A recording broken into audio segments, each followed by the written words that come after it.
daily reminder that you are worth it. Go forth and be kind. Hassle, hassle, hassle.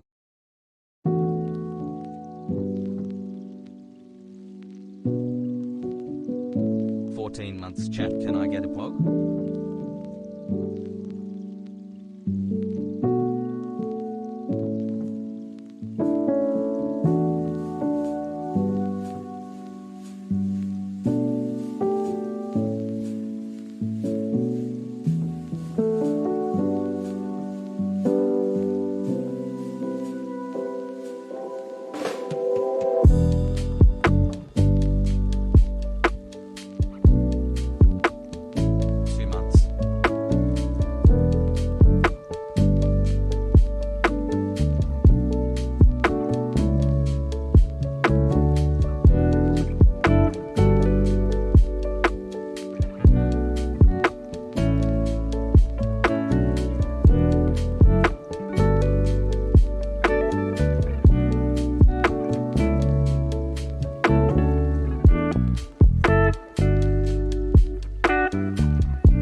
Hey chat, wide peepo happy.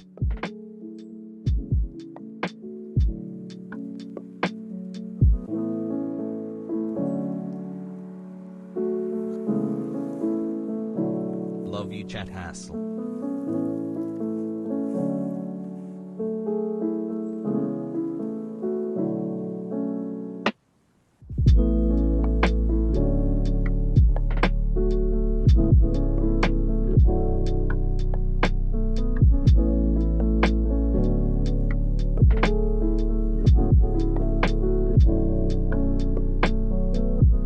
Delete immediately.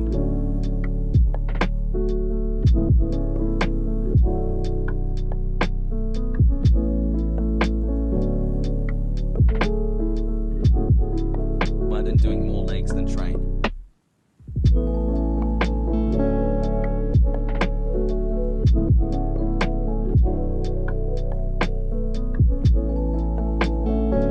Can I get a welcome to the jungle?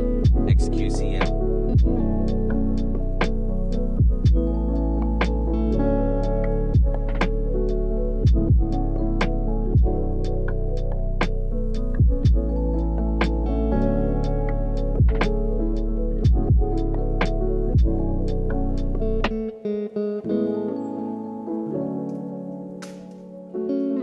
An entire year of being a mega chat. Thank you chat, my mom, and most importantly Arja and Pogo.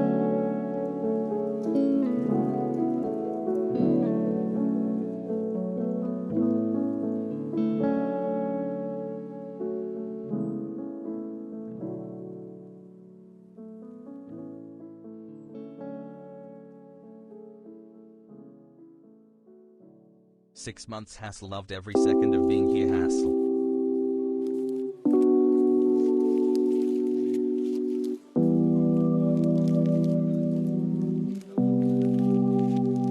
Hyperpogger 13 months with the number one hero. Hyperpogger, hyperpogger, hyperpogger, hyperpogger, hyperpogger, hyperpogger.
What's going on, everybody?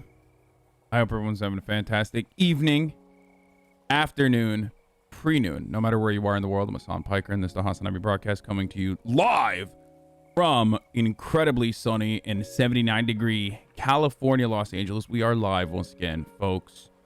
And I hope all the boys, girls, and NBs are having a fantastic day. Ladies and gentlemen, it is Thursday, April 29, 2021, 11:06 a.m. and I am early. Been very excited to come back on. Just started the broadcast. Manifesto. I would probably be and conservative hellhole you know, if it wasn't for you. Keep streaming.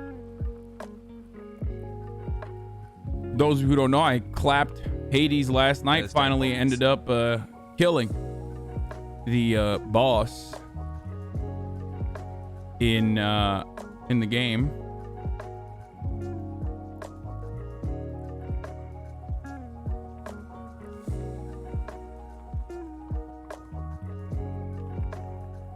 Have you done a pick crew of yourself / friends yet? What do you mean? I don't know what that is. Hog been here for a while, man. Did you already rate the Us game? I mean, hellbearers technically I pretty haven't overall, finished but it, just right? know That's people just me are like, it's trying to just the change it for start. the better. Are we considering that to be the end of the game? No, right? Anyway, regardless. This is a part of the broadcast where I give you yeah, it's like 10% of the game so far. This is the part of the broadcast where I give you my personal news. Okay. Woke up early this morning, finally got a new Dyson. So part of being an adult is when you get excited over purchasing items that have a tremendous amount of utility. You know, household appliances and things like that. That's what I've been excited about.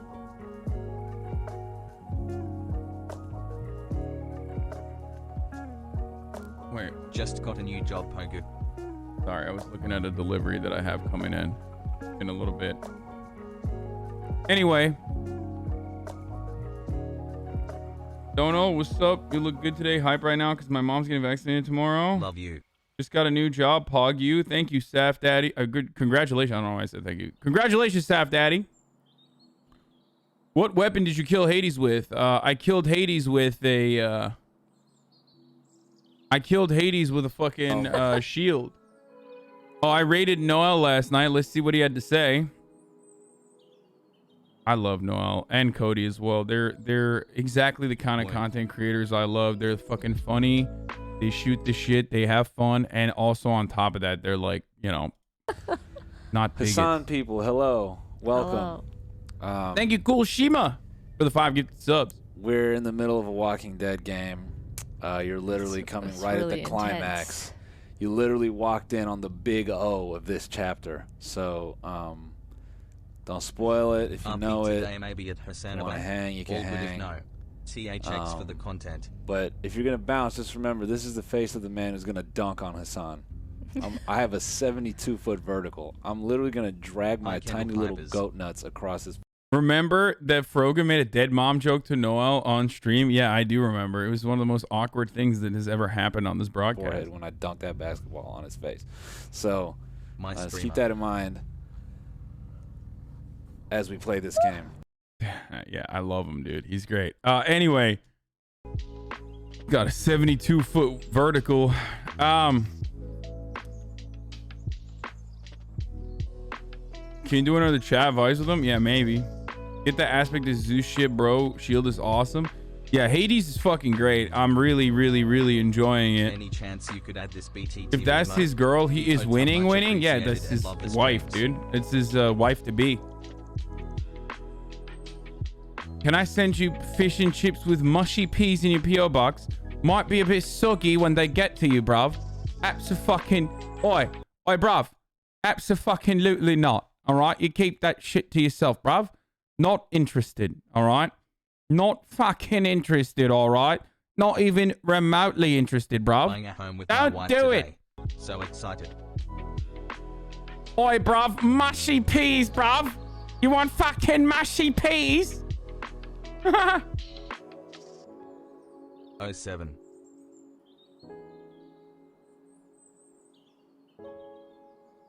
Anyway, boy,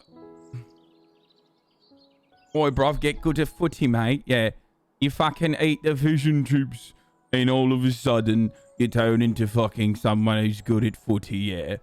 Anyway, where the fuck were we? How did the Brits colonize half the world and still have bunk food? I don't really understand it either. As far as personal news goes, fuck, dude, I have so much shit that I need to do IRL, like actual adult responsibilities, as far as like taxes and all this other stuff that's going on, you know. So like, are you still uninsured? No, I'm insured. Starting, I think May. No, starting in the beginning of, yeah, starting in May, I'm fully insured. Anyway, no, adult shit, like, my parents are still here and they're like extending their stay here, kind of, you know what I mean? So I have to figure out, what to do with the car situation there. Like, there's just some stuff going on, you know, that I have to figure out.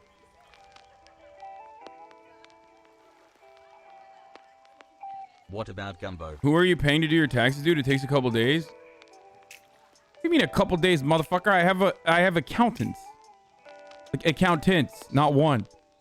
And no, it didn't take a couple days. It took fucking months. I think they're very slow at what they do, though. I think because they charge like hourly. I don't fuck around with that stuff. Let's go. Anyway, can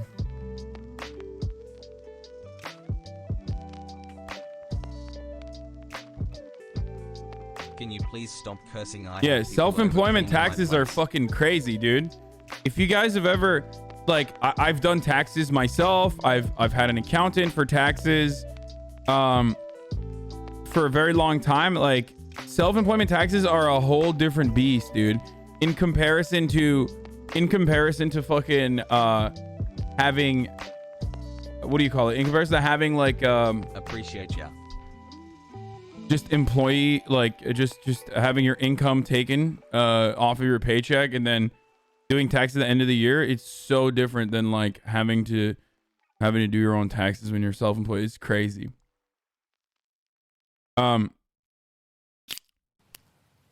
Anyway, that's why, yo, you have a write-off as much as you can. Self-employed tax are my error with all the deductions and shit. Yeah. Maybe America should get a less complicated tax system. Yeah, I agree. Anyway, Miss Giffen Will said you look like this league skin. What? I fucking wish, dude. I'm so fat right now. I wish I looked like that league skin. Too shredded. Returnal. Yeah, Returnal is coming out. I already talked to the only person who wrote a so-so review and refused to give it an actual rating. That is, of course, Gene from Washington Post. Outside of that, everyone's giving it like pretty solid high marks, pretty solid reviews overall. I mean, these are not like super solid, let's be real. Oh wait, never mind. That's not even the fucking scores. Never mind. I was so wrong.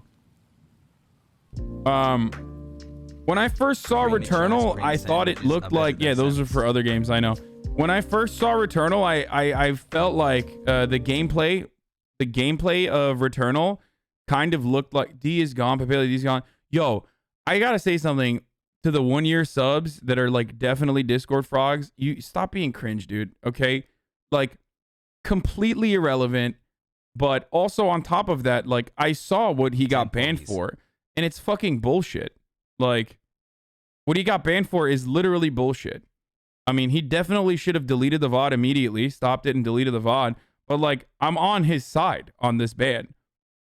He's debating someone who fucking, for a microsecond, pulls out a frame of Hunter Biden's porn, and he gets banned for that. That's crazy. Okay, 4 months. Straight up, Destiny got banned.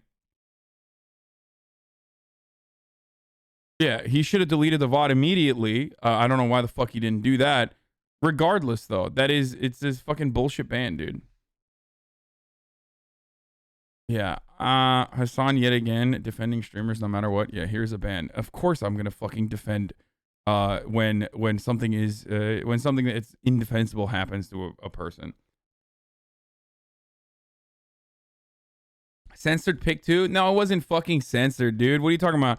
Only the fucking faces were censored. It was literally, I mean, it was straight porn. Okay, it was straight porn, right? And ultimately, it was revenge porn. Technically, like it was porn stolen from someone's hacked laptop. But titties were out, and it was Hunter Biden just being a fucking king. Okay, he was having sex with 2 women at the same time, like just absolute king shit. Okay. But just because it's fucking cool, no, it's from the Daily Mail. You can zoom in and see censors. Bro, it's still like full insertion, motherfucker. What are you talking about? It's still porn. Yeah. It doesn't matter. But yeah, ultimately, like, if you're coming here to be like, oh my God, I'm so happy that Destiny got banned, like, no, fuck no. If he gets banned for being an asshole and like deserves it, that's entirely different than this situation.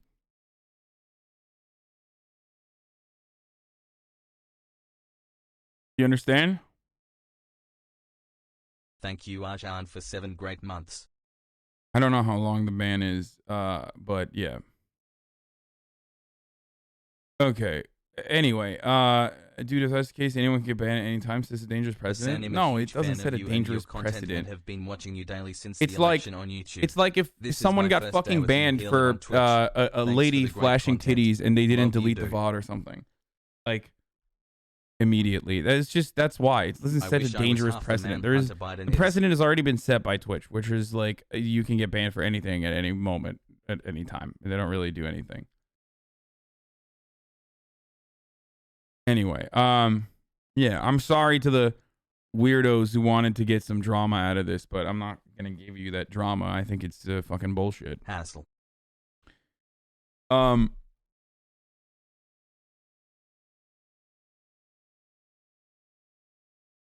Even this guy hates it? What? 11 months. Arjan? Just can't have other people on your stream, not safe for Twitch. Yeah, it's like, it's kind of stupid. Anyway, let's move on from that, but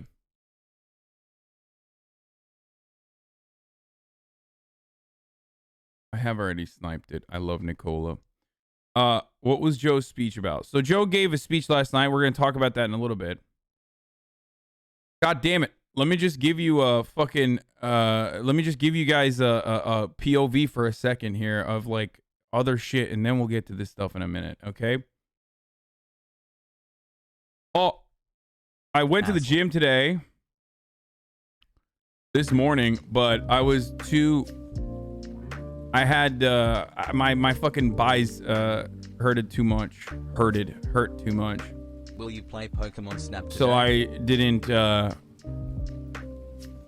hurted. So I actually just stretched. And I was done with it afterwards. Still subbed. I don't want to fuck myself up here, you know. I've been working out a lot. I've been eating really well. I'm very excited about that. Yo, what's up, Central Committee? Thank you for the raid. Hope you had a good stream, brother. Shouts out to Michael from Pennsylvania, aka Central Committee.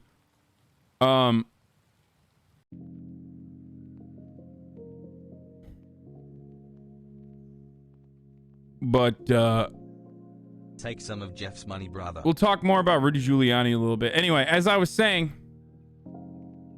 so I went to work out. After that, I went to get coffee, and it was so wonderful out that I was like, you know what? I'm gonna fucking drink this coffee outdoors. I'm just gonna fucking do it. So instead of getting a you know, getting in a rush, getting in a hurry to like come back home and like, you know, get prepared for everything, I had some time. I didn't work out as much. I just stretched a little bit. So I was having coffee, and then I saw someone who I hadn't seen in a long time, someone in the hospitality industry, and we sat down and we talked for like almost an hour, actually.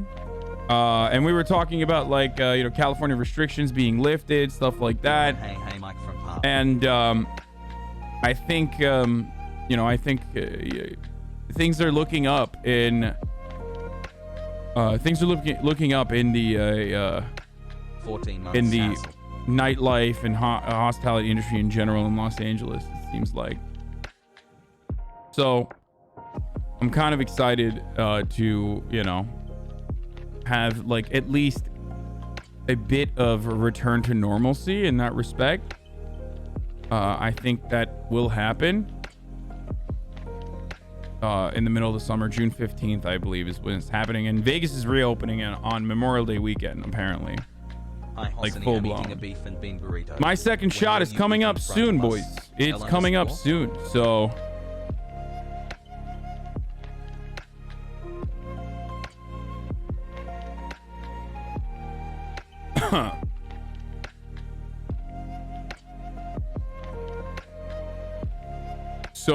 today we are going to look at conservatives and their take on Joseph Robinette Biden's speech. Obviously, there's some new updates on the Ahmaud Arbery case, where there's federal hate crime charges being launched. So that's another piece of good news. So we'll see. This is like exciting stuff. Some good things happening. I'll probably go through some of the highlights of the speech itself. I'll talk about what I enjoyed from the speech, and what I am still worried about, what I'm still for the commentary for 4 months and more. What I'm still careful about. It's a little too early to be drinking. I can drink coffee at any point in the day. I think the problem with drinking cold brew is drinking it too late in the day, not too early. But even if I was drinking alcoholic beverages, what's it to you, motherfucker? What are you, my dad?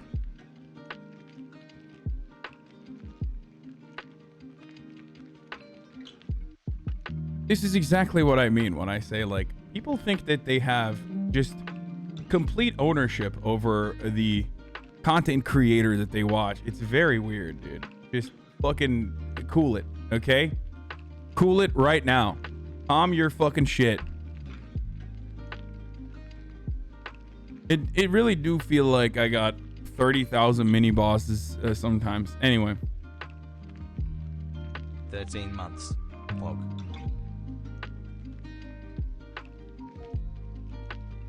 But like, if the mini bosses, if some of them were like literally 14 years old.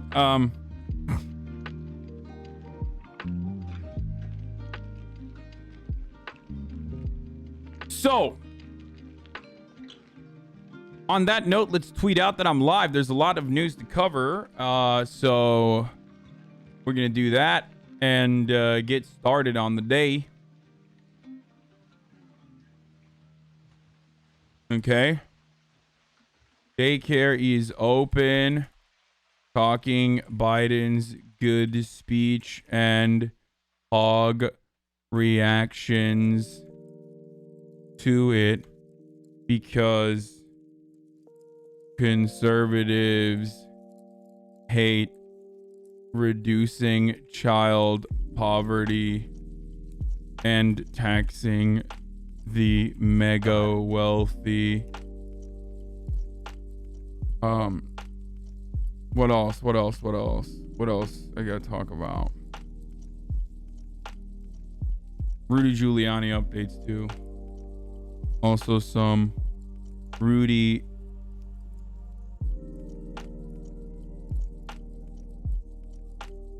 Giuliani updates. Prime from Rudy's appropriated laptop has wood. Get in now. Pagare. www.twitch.tv slash Hasanabi. Okay. People are like, why are you so fucking slow at typing? It's like, well, I gotta also figure out, like, thank you, Hassan, for all you do. I gotta figure out what the perfect, I would not have been able to stay sane through the all-nighters without what you. the perfect Much love from tweet New is, York you know? City. My sexy looking good.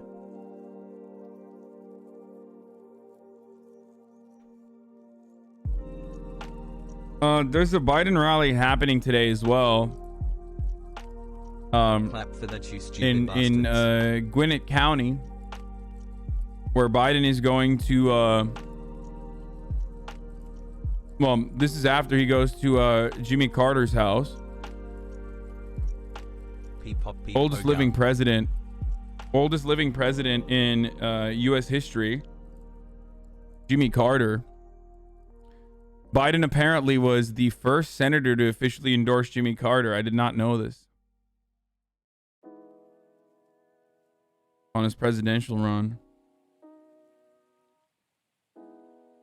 Yeah, he's still alive, dude. Pogo Arjan.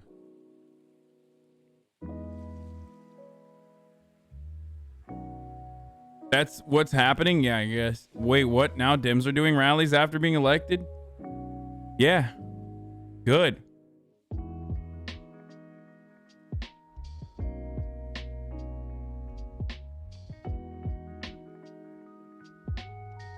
Jimmy Carter is weirdly progressive now on foreign affairs. They gonna bang or what? I hope. I hope fucking Joe Biden blows Jimmy Carter's back walls out, dude. It's pronounced Gwinnett, not Gwinnett. Bro, let me begin. There are not enough words in the English language to describe how little I care about that, okay? I'm sorry. Like, I will... Oops. I'm so... I so don't care that I almost shut off the stream on accident. Like, I will probably never refer to it ever again.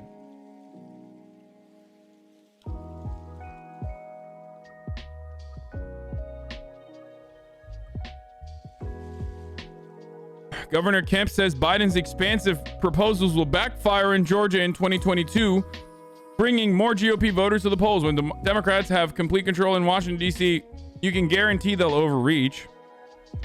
This is here in 1979. Joseph Robinette and fucking what's his face? The guy, the famous television guy. I can't even make a joke. I can't even make the joke if I don't know my thesis yesterday after 5 years of if I don't know the name of the person who Mr. Rogers is what I was thinking of. Thank you, Mr. Rogers, you himbo. Exactly. Here's Mr. Rogers, famous peanut farmer, and Joseph Robinette Biden. Woodface. Chat, I know that's Jimmy Carter. Like, there's people in the chat like, no, it's not Mr. Rogers, idiot. It's actually Jimmy Carter, dude. Like, Mr. Malarkey and wait, that's Boy. Serious, dude? Dude, his fucking name is on. His name is literally on the photo, you dumbass.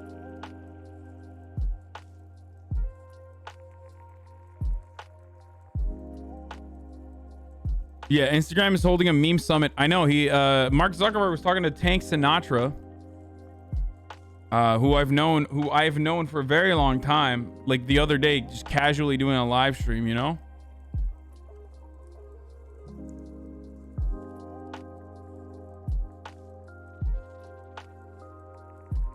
I can't believe Jimmy Carter wrote his name on the wall of the White House. That's kind of crazy. You look at that, dude. That's wild that he just straight up wrote his fucking name on the White House wall. Anyway, so let's get started on my fucking hot takes that aren't really hot at all, and I think very reasonable. Joe Biden gave a speech to the joint session of Congress last night. It was to mark his 100 days in office, and it was pretty solid. it was pretty solid overall. I was a fan of the speech. I think that the issues that he touched on were very good, but I have heard other presidents say nice things and offer lip service. That wasn't necessarily the reason why I think it's good. I thought it was pretty solid because there were also tangible policy positions or actual pieces of legislation that directly tied to the lip service that Joseph Robinette Biden was talking about. So I found that to be very good, including the PRO Act. He unveiled a signature family care proposal that is also very good and very progressive. An expansion of welfare policies is always good. An expansion of our social safety nets is a necessity and always good. Okay, it's really, really good.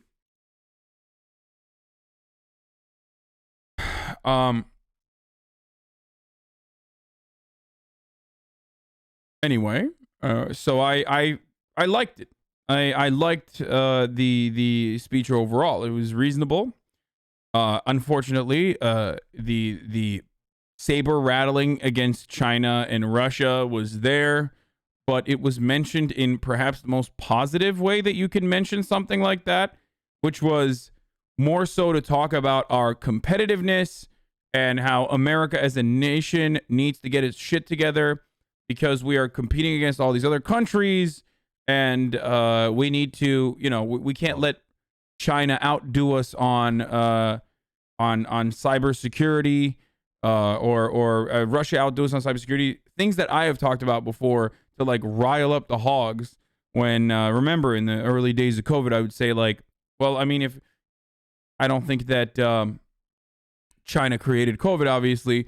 However, having said that, even if they did, wouldn't you want to have a better defenses against biological warfare in the future, even if they had done it? And that COVID destroying America right now and the American economy in the way that it does, doesn't that show you that we are no longer the #1 nation and we should probably fix that? That sort of thing. Infrastructure coming up, infrastructure spending that will be up to the standards of the rest of the developing world and even the developed nations.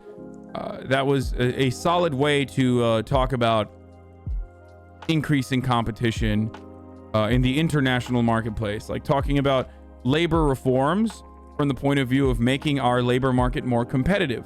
That is a solid way to, create fake controversy or ride the xenophobic points of view or the nationalistic points of view that people have into creating a more equitable society overall.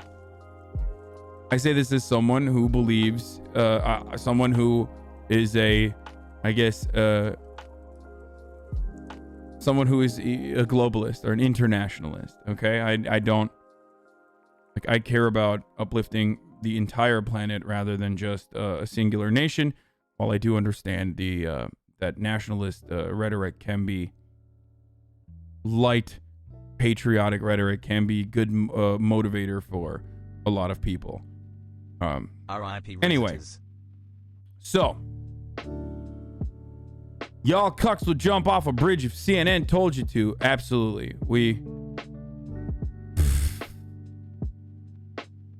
We got the lone one. We got an early one. Do not ban this person. Where we go one, we go all easy. Where we go one, we go all easy. Trump won easy. Trump won easy. Love that.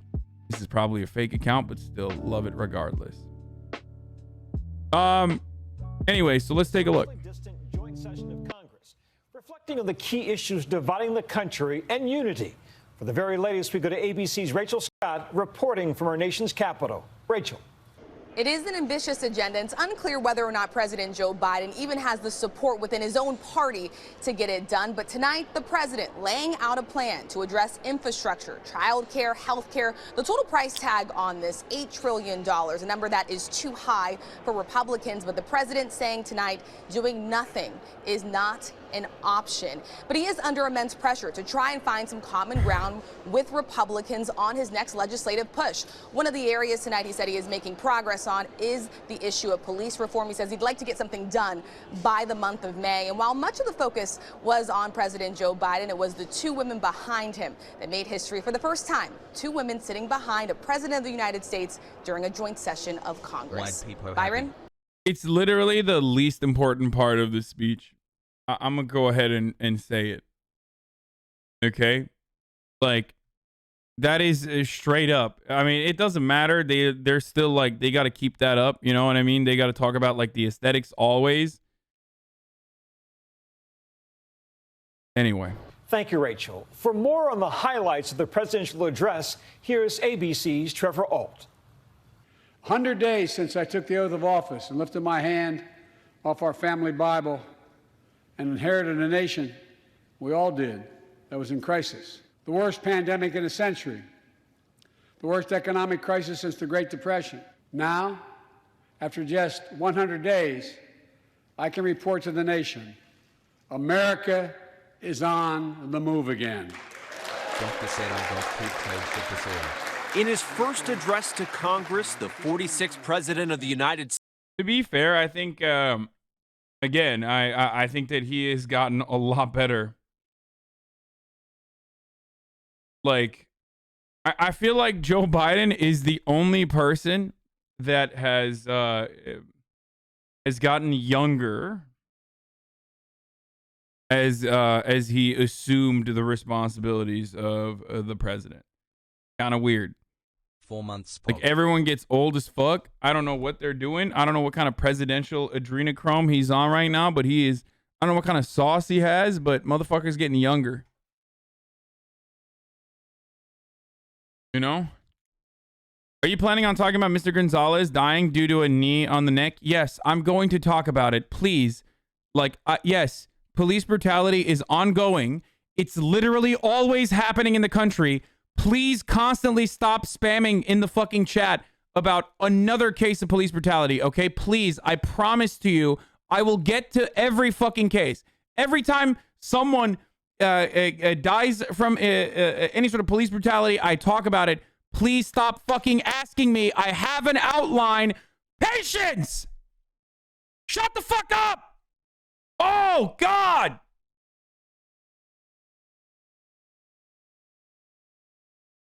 Fuck!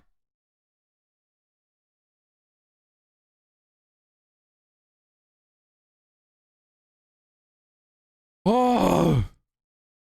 States embodying the slogan, go big or go home. We also need to make a once-in-a-generation investment in our families and our children. Proposing the largest expansion of government programs in more than 50 years, $1.8 trillion for the American Families Plan that provides universal preschool, creates a paid family leave program, and makes 2 years of community colleges free. No one should have to choose between a job and a paycheck or taking care of themselves and their loved ones or parent or spouse or child. The president focusing on his vision for the economy, tying his American jobs plan to everything from union organizing. The middle class built the country, and unions built the middle class. To climate change. When I think climate change, I think jobs. And his ambitious agenda paid for by raising taxes on corporations and the 1%. I'm not looking to punish anybody. But I will not add a tax burden, additional tax burden to the middle class in this country. They're already paying enough. During his remarks, the president sort of skirted the actual massive price tags for these plans. I fucking hate this, dude. I hate this. I think he talked about the deficit too much, okay? One of the criticisms that I was thinking about after I gave it another listen to the highlights, one of the criticisms that I had was actually that he offered any lip service whatsoever to the deficit. When at the time I didn't address it, but it triggered me a little bit when he was like, you know, think about the Trump tax cuts. You know, the price tag for that was terrible. It's like, don't even mention that, honestly. Unless you are going to mention deficit hawking is fake, you don't even need to mention like the deficit as far as Trump's tax cuts goes. Don't talk about it as like a criticism of it. Imagine thinking that Talk it's too about much the money other to parts of help out people the when we Trump waste tax so cuts, much on the military which were books and love that lives. CEOs gaining more money, wealthy people getting more money, and the money not necessarily coming back into the middle class, the American middle class, as they originally claimed, which Biden did talk about, which was very good, and I did like that a lot. Like his speech was really good overall, dude. Seriously, like 300 times more CEO pay, like fucking trickle down economics isn't real, and it's fucking fake, and it's not good. Like he hit a lot of high notes. Like it was very good. It was very, very good. But he was clear who he thought should pick up the bill. He has said repeatedly, and he said again during his speech, he thinks that corporations should be paying more, and he thinks that high-income earners should be paying more. President Biden spent 8 years sitting behind President Obama for these speeches, and for 35 years before that, listening in the audience as a senator. Now at 78, he believes his moment has come. America is ready for a takeoff, in my view. We're working again, dreaming again, discovering again, and leading the world again. As the paralysis from a national pandemic slowly lifts, the president celebrating the bipartisan effort to get the country on the road to recovery. Together we passed the American Rescue Plan, one of the most consequential rescue packages in American history. We're already seeing the results. Highlighting the role of government in the country's mass vaccination drive. Thanks to all the help of all of you. We're marshaling, with your help, everyone's help, we're marshaling every federal resource. We've gotten vaccines to nearly 40,000 pharmacies. According to the most recent ABC News Washington Post poll, the public gives the president his highest marks for handling the pandemic, with 64% approving. But the country remains bitterly divided, beset by intractable problems like immigration. Immigrants have done so much for America during this pandemic and throughout our history. The country supports immigration reform. We should act. Tonight, So I think his takes on immigration reform were minuscule. He didn't really focus on it too much because it's his biggest area of weakness. Why is it his biggest area of weakness?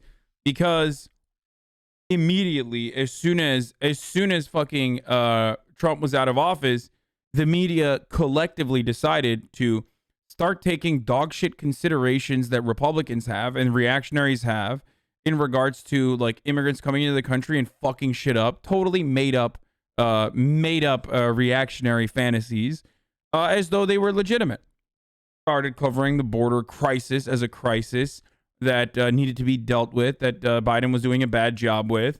The Democratic Party is already super fickle when it comes to caving to the reactionary needs or reactionary demands that conservatives have.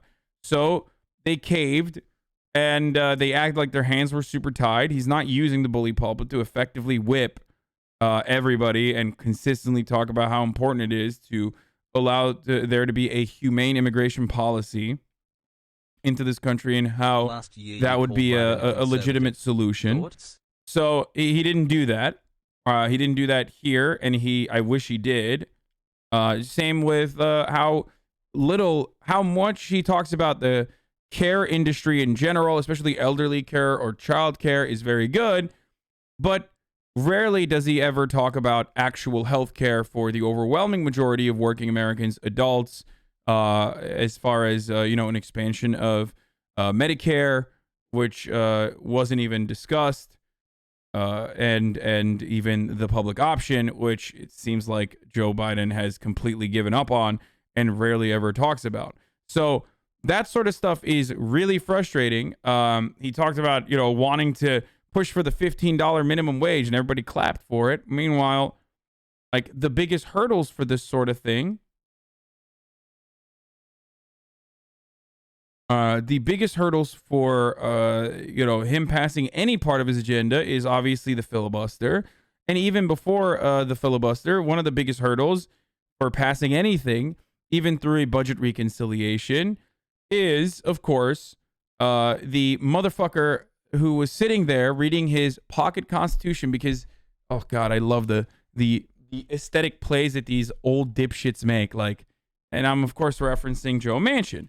Joe Manchin was sitting there reading his pocket constitution and taking notes, apparently, even though there is literally a, like, I don't know if he was actually reading a pocket constitution or not, but, like, oh God, what a fucking bitch, dude. What an absolute bitch.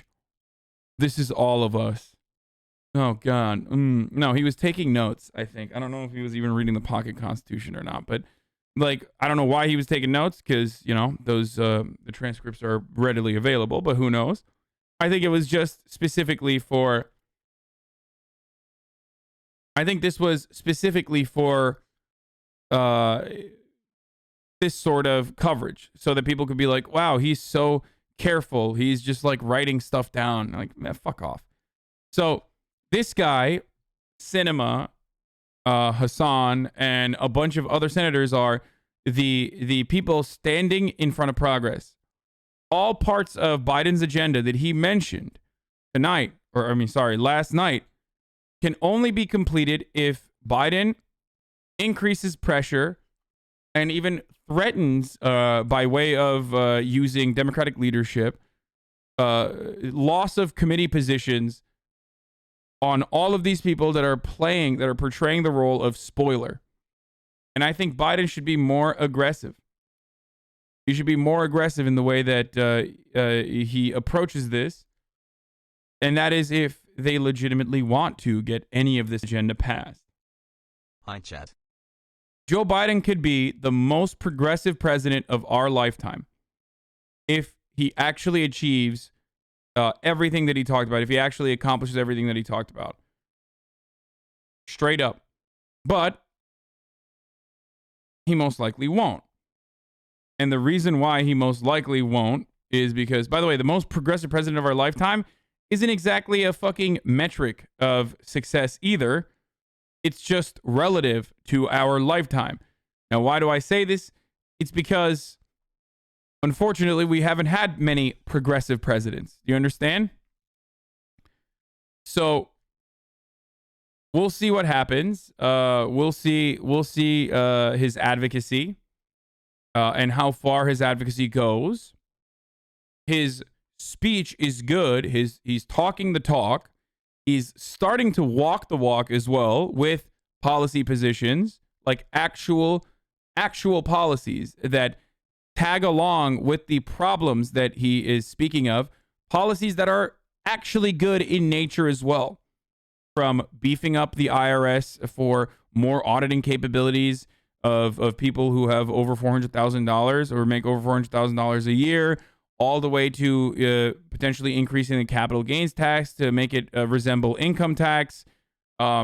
These are really good trends. There are really good policy positions. The PRO Act, all of that stuff is great.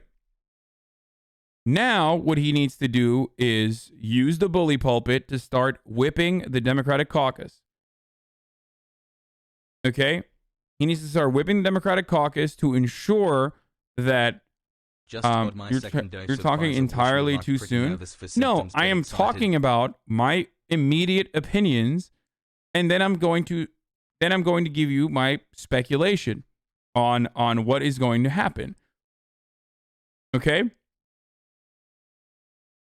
Joe Biden needs to stop pausing the video.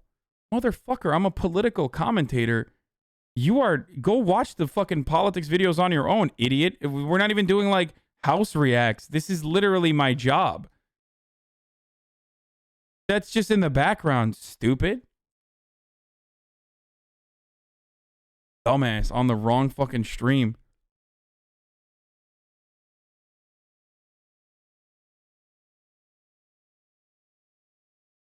Anyway.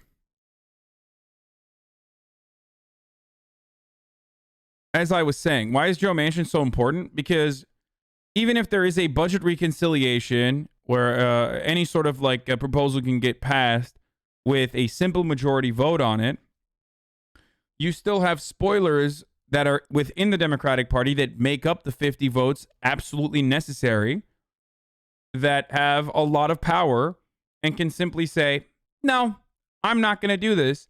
I'm not going to vote for this. You have to remove certain parts of this legislation.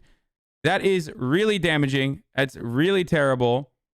And Joe Manchin and Kirsten Sinema not only don't mind being that person, but I'd go so far as to say they like being that person. I think they like the importance and the coverage that they get out of being a spoiler for the sake of being a spoiler, because they do not have a single tangible ideological position. Like, they're not standing against certain pieces of legislation from an ideological standpoint. You know what I'm saying? Like, they're simply there to spoil the process and make it about themselves. No, the Democrats can't just replace them. They are voted in to office. But the Democrats can and should pressure them, threaten them with committee position removals, and consistently get the rest of the country to consistently just agitate the rest of the country against them. And they're not doing enough of that. Okay? Like, neuter their power. Why are committee positions so important? If you're in a committee position, you're playing a more profoundly impactful role. You're playing a larger impactful role on legislation writing and what gets put into legislation, which means you're in a position to get more money from corporate lobbyists and donors. It's literally where your power comes from as a senator or as a congressperson in general. So, like, even if you can't threaten for committee removals, you could just straight up pressure people over and over again. Just like in the in the $15 minimum wage battle. Just like in the $15 minimum wage battle, they could have easily ended up overriding the parliamentarians' decision not to include the $15 minimum wage in the package, and then applied pressure to specific senators to make sure that they voted a certain way. We could have had the $15 minimum wage in this fucking bill. We could have had it in the previous budget reconciliation. And the reason why we didn't get that is because the Democrats totally dropped the ball and didn't push hard enough. There were still many avenues. There were still many opportunities.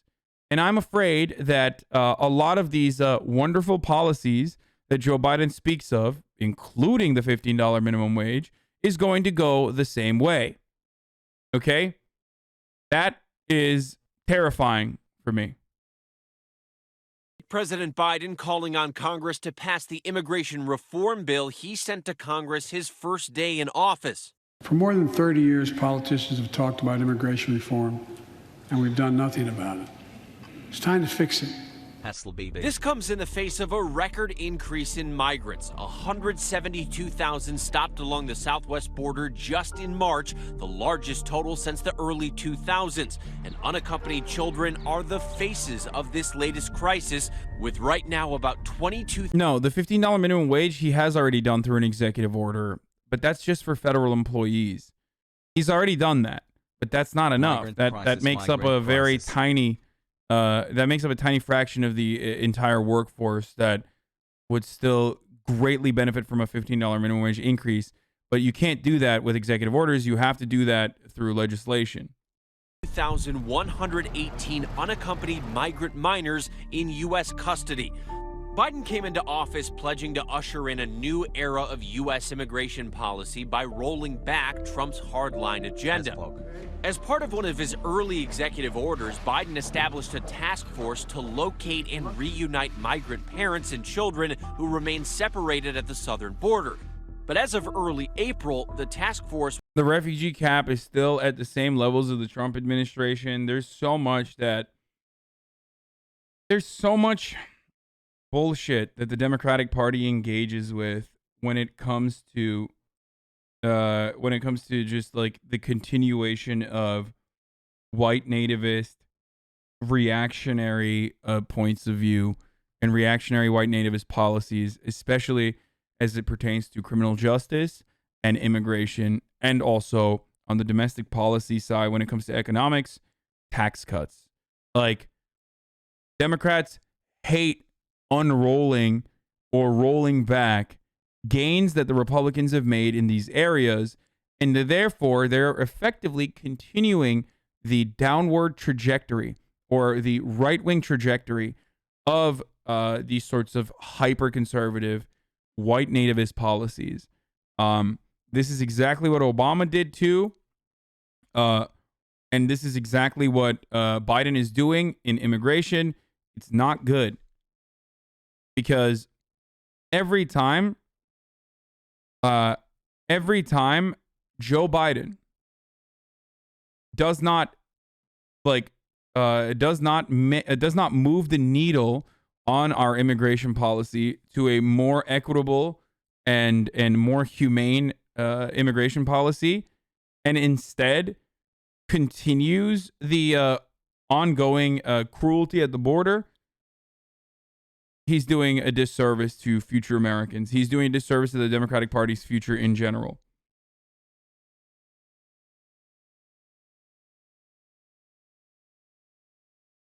Was yet to reunite a single family. Another divisive issue the president thinks he can get both sides to work together on: gun control. We need more sense. He also didn't mention student debt, which wasn't good either. I agree. He said student debt loan cancellation. I wonder if he's like waiting on that for the midterms or something, like closer to the fucking midterms or something. Even then, it's like, because like he's gonna do it. There's no way he doesn't do it. You can say copium all you fucking want, but it's like, it's such a gimme. It's such a fucking easy. It's such an easy proposal that it like makes no political sense not to do. It makes absolutely zero political sense not to do this. I don't know why he would not.